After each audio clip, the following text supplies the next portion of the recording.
Good morning, Citizen Charles. Hi, how are you? I'm fine. Citizen Chamrit?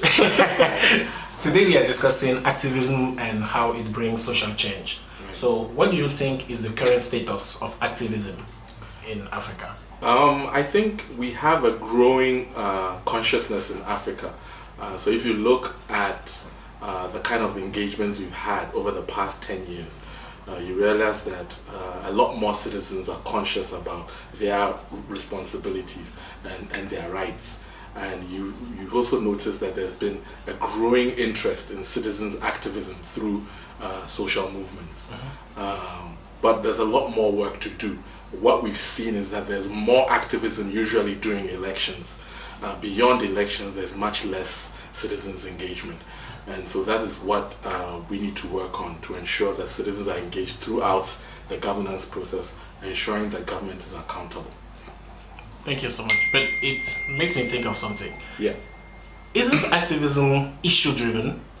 Activism spark around election because it's a topic on which people are very interested. Yeah. What can help activism to go through like the whole terms of a government and not be focused only on elections? Why you have to choose? No, that's a really good question. Of course, election is a major issue, but we shouldn't confuse the fact that election is one aspect of democracy and not the democracy itself. But it's an important aspect that citizens should engage in. And of course, because we have a history where, especially a very autocratic history, dictatorial history, elections has become the focus of citizens' attention. But to go beyond elections, I think what is important is for those of us who represent citizens, who work in civil society, either for both formal civil society, what I call the organized, or for social movements, to be able to connect more with citizens, to draw citizens into the issues, to be able to present the issues in the way that citizens understand, so that citizens can engage beyond elections, so that citizens can engage institutions to ensure institutions are working, so that citizens can ensure that government is delivering its service, so that citizens can ensure that it's accountable.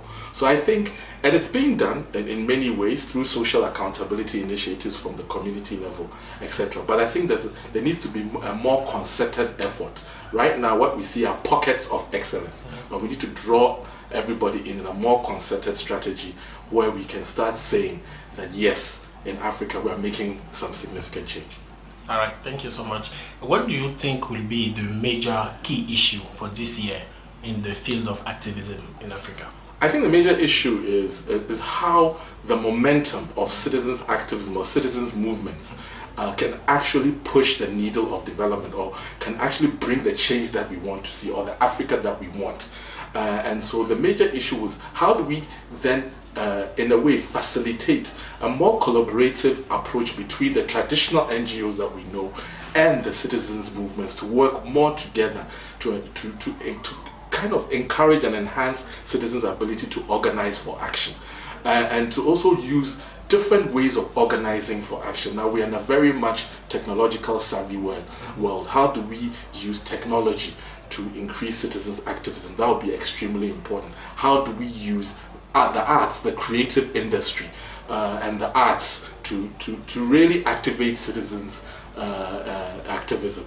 How do we use sports to activate citizens' activism? So there needs to be a more innovative approach to citizens' activism. But more importantly, we need to collaborate more and do more.